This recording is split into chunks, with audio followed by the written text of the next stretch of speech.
Dear students, in the previous module we have studied about what is meant by elimination reactions. We have also seen what are the various factors which will favor elimination over substitution.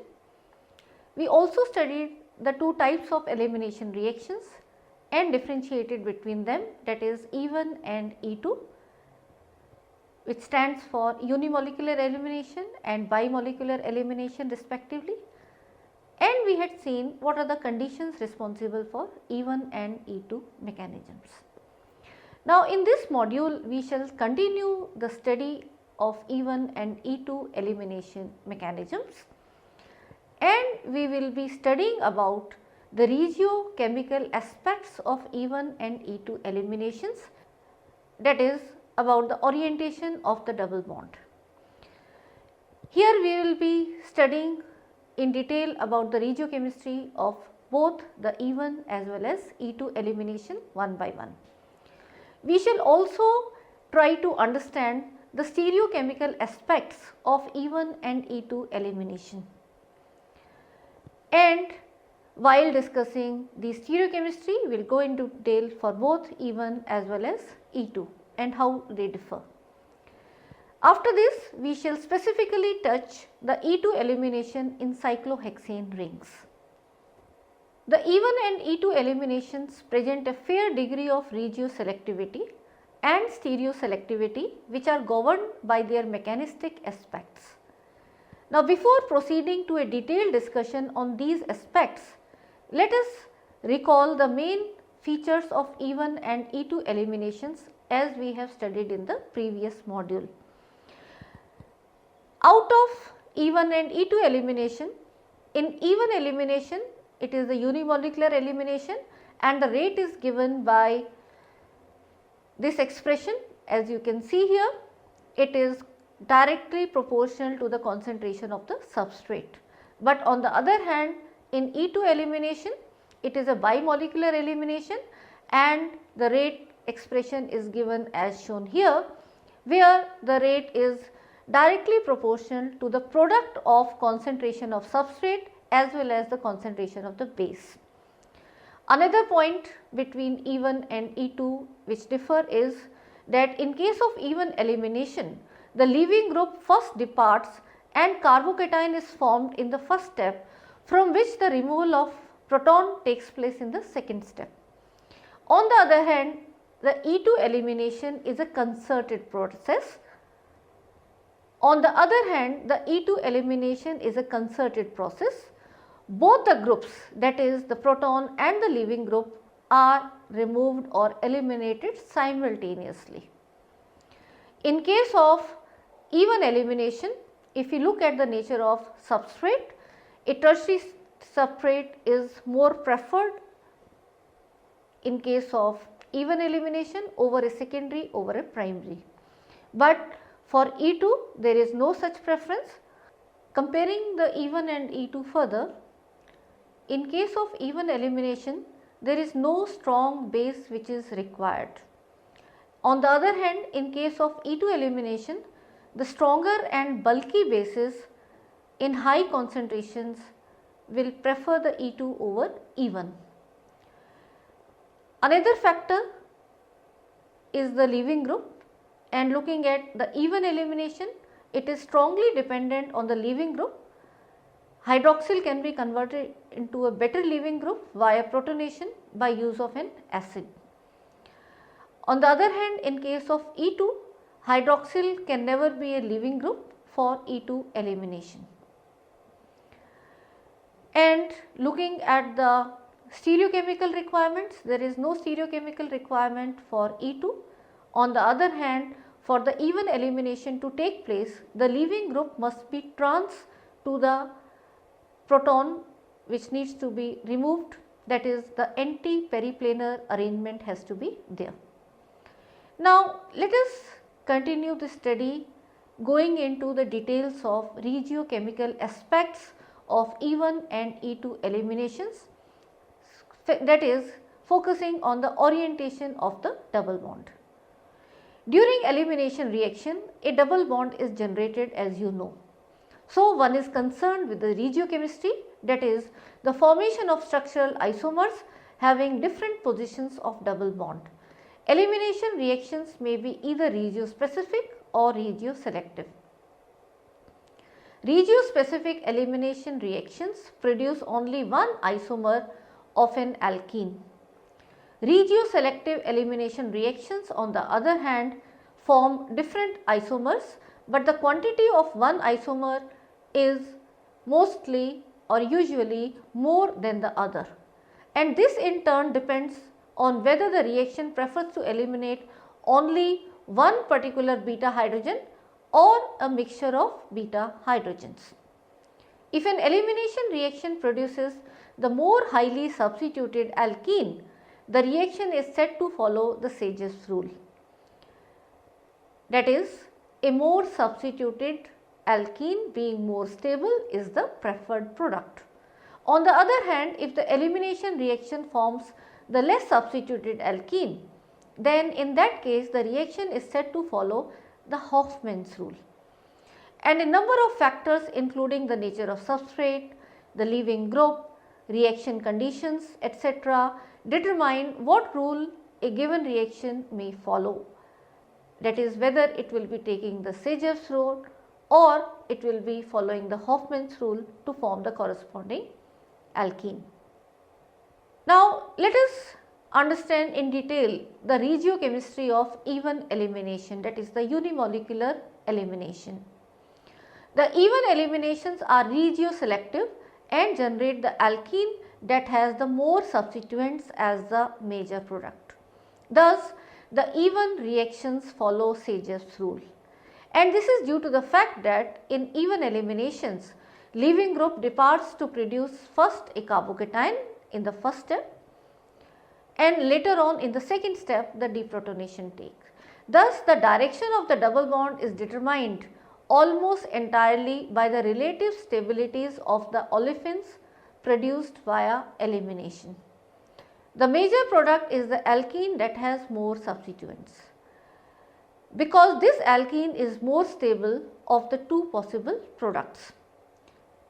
For example, if we consider the case of 2-bromo-3-methylbutane, it undergoes even elimination to yield two alkene products, that is 3-methyl-1-butene and 2-methyl-2-butene.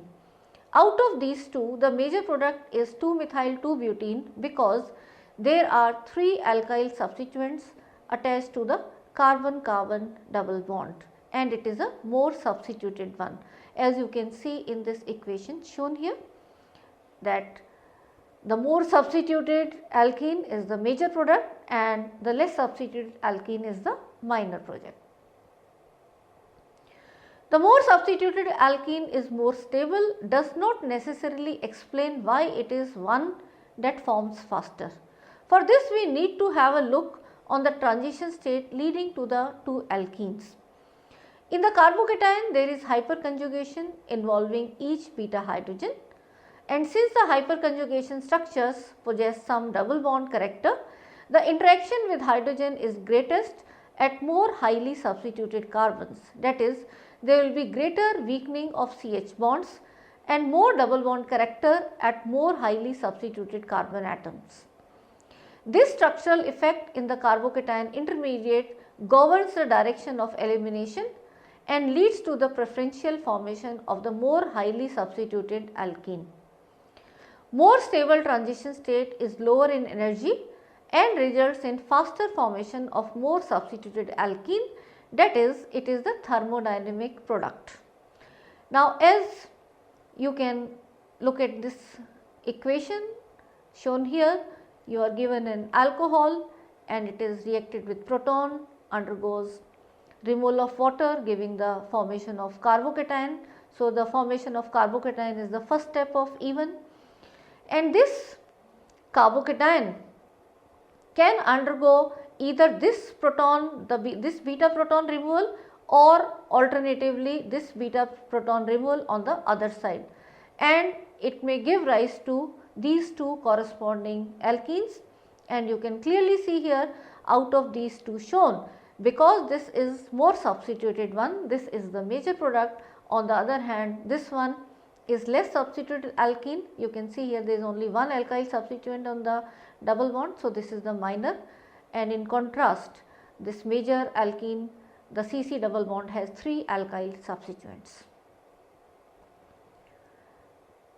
Now, let us move further to the regiochemistry of E2 elimination. Most of the E2 reactions involving good leaving groups like halides, sulfonates, etc. also follow the Sageff rule and lead to a more substituted alkene, and this can be attributed to a similar transition state as discussed in the case of even elimination. Hence, halides, that is Br, Cl or I, give more substituted alkene, but E2 elimination of alkyl fluorides on the other hand results in least substituted alkene as the major product. When a base abstracts a proton from an alkyl fluoride, the fluoride ion cannot leave at a faster rate because it is a poor leaving group. Therefore, there will be a negative charge on the carbon atom, and it results in the formation of a transition state, a carbon ion character, rather than an alkene character as discussed earlier. And this carbon ion character is stabilized by highly electron withdrawing fluorine and fewer electron donating alkyl substituents, and that is the reason why it takes a reverse course, that is the alkene with least substitution is the major product formed when you are having the alkyl fluorides. As you can see in this equation shown here as an example, starting with this 2-fluorohexane, when this is treated with a base, these are the two possible transition state, and out of these two, this particular transition state is more stable because there is less alkyl substituent, and because of the electron withdrawing effect of fluorine, this is more stable. On the other hand, this particular transition state, you have the electron withdrawing fluorine here, but here on this carbon joined to hydrogen, which the proton is going to be removed by base, there is now this alkyl substituent, and because of this alkyl substituent, this particular transition state is less stable, and that is why you can now see that out of the 2-hexene and the 3-hexene, the 2-hexene is the major product and 3-hexene is the minor product, and it is other way round to that of the Sageffs. Similarly, the E2 reactions involving other poor leaving groups, particularly those with quaternary ammonium salts, are said to follow the Hofmann rule and give primarily the alkene with less substitution. Moreover, when the proton is removed from the more hindered position, or when the base used for E2 elimination is a bulky base, exceptions to the Sageff rule occur. These situations lead to a high proportion of the less substituted alkene, that is via the Hofmann orientation. As you can see in these examples shown here, the 2-bromobutane, when it is treated with the ethoxide base in the presence of ethanol, then 2-butene, which is the Sageff elimination, as the major product is formed. On the other hand, if you start with 2-bromobutane and take tertiary butyl alcohol and tertiary potassium tertiary butoxide as the base, then the 1-butene is the major product because it will be going via the Hofmann's elimination, that is the less substituted alkene is the major product.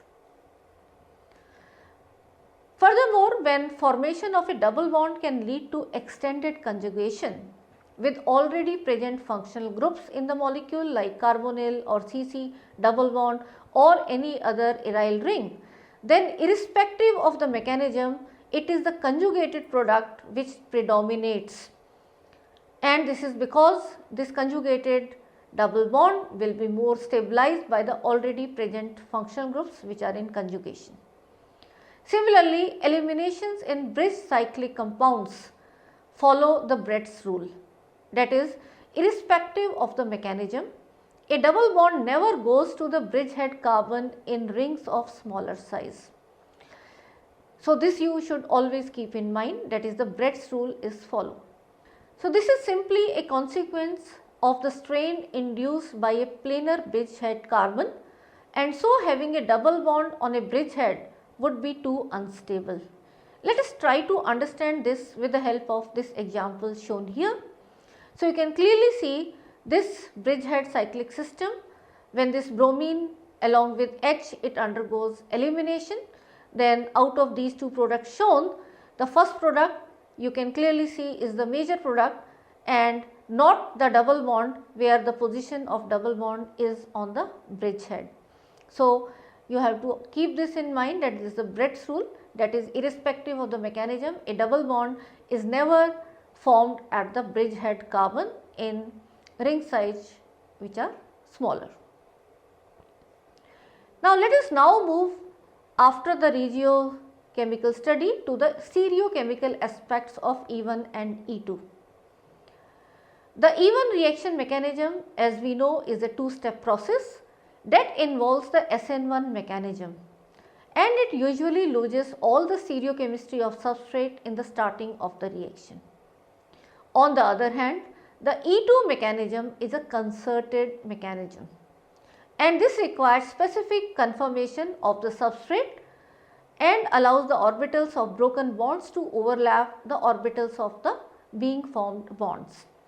It is only when the orbitals overlap, the electrons flow smoothly from the bonds which are getting broken to the bonds which are getting formed, and then and only the reaction takes place.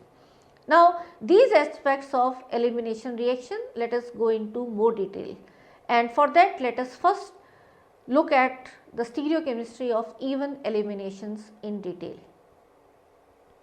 Now, considering the geometrical isomerism of the even elimination product, usually the formation of E-alkene, that is the trans alkene, is favored over the Z-alkene or the cis-alkene. Now, this is due to the steric factors of the transition states leading to these possible geometries, and out of these favoring the E geometry because the substituents can get farther apart from each other. So, E-alkene forms faster, and that is why that is the major product. As you can see in the example shown here, in this particular alcohol, when it is treated with sulfuric acid, the two possible E and the Z products, out of these two you can see the E is formed in 95% ratio and Z alkene is only found as 5% product, and this is attributed to the in between transition state. You can see the E alkene is formed, which is the low energy transition state, and the Z alkene is getting formed via the high energy transition state, and out of these two the low energy transition state will be responsible for the major product. Let us now discuss the stereochemistry of E2 eliminations in detail. As discussed just now, the E2 elimination requires a stricter stereochemical requirement to be there before the E2 elimination can take place. The alkene is formed by the overlap of the CH sigma bond with the CH sigma star anti-bonding orbital, that is where X is the leaving group.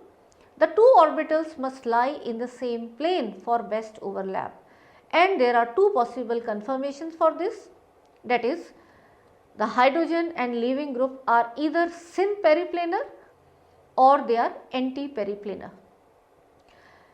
As you can see in the structure shown here, these are the two possible positions, the H and the leaving group X. You can see they are on the same side, the eclipse format, which is the syn periplanar, and in the anti periplanar you can see clearly the Newman structure is telling you that H and X are as the staggered conformer. Now, out of these two, the anti-coplanar conformation, that is the staggered conformation, is more stable.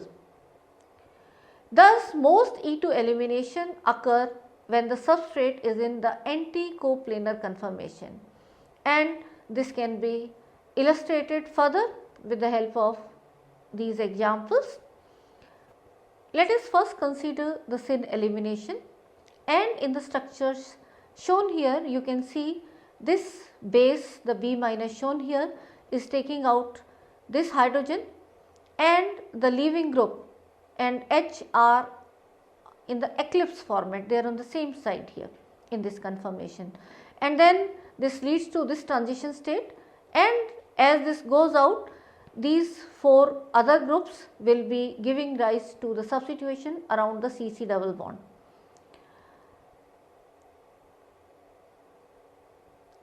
Now in this case you can notice there is not so sufficient or efficient overlap between the sigma CH bonding and the sigma star C with leaving group anti-bonding orbital.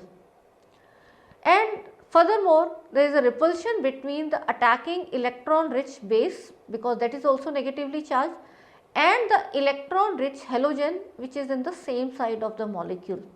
So you can clearly see the syn elimination is not a favorable case.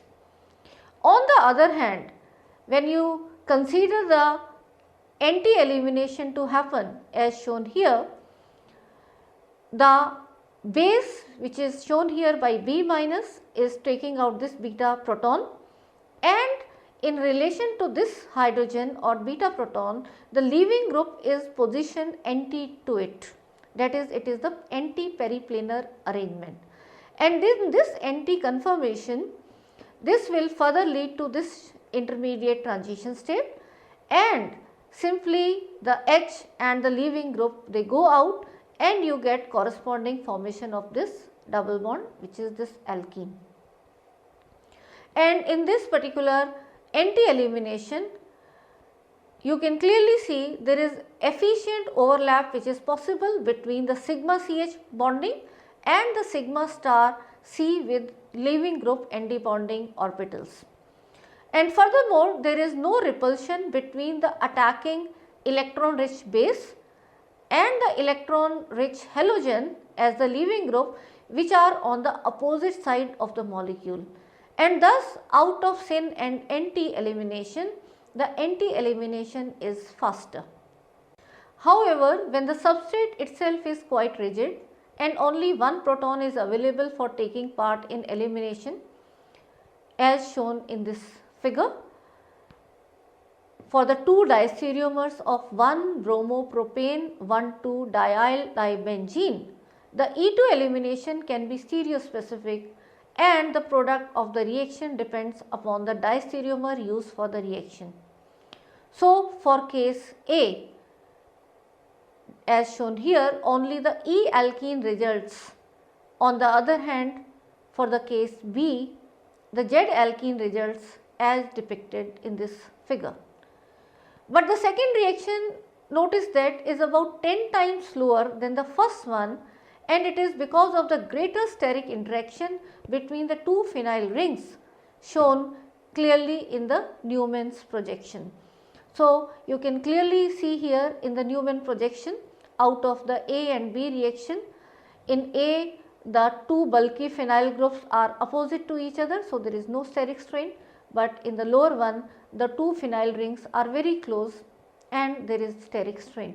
So, although you are having H and B are anti, but still there are 2 possible diastereomers, and out of these now you will decide which will be leading to the major product by analyzing these conformations and looking at the steric factor, that out of these 2 which is the more stable one. Although the anti-transition state maximizes the orbital overlap and avoids the eclipsing that is present in the syn transition state, still the latter does occur in substrate where structure of a molecule is itself rigid, and due to this the hydrogen and the leaving group are said syn coplanar in an eclipse or nearly eclipse conformation. It has been found that syn E2 elimination is extensive, especially for quaternary ammonium salts. As an example, considering the elimination from the NNN trimethyl norbornyl ammonium ion, as you can see in this equation. It goes exclusively syn and not anti.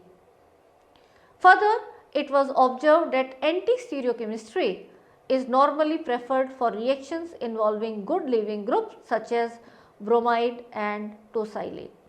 With poor leaving groups, for example fluoride or trimethylamine, syn elimination becomes important and predominate.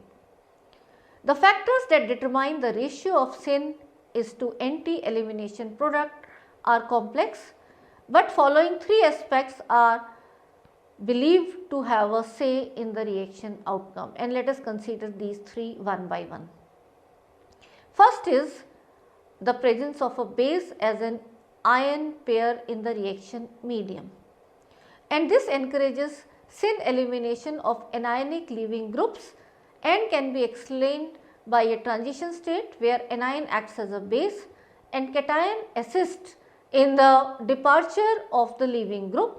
So, a non-dissociating solvent like benzene may lead to predominant syn elimination product. The second factor is the steric and conformational effects. As we have already discussed, if steric and conformational requirements are such that anti-elimination is not favorable, then in those cases the syn elimination occurs.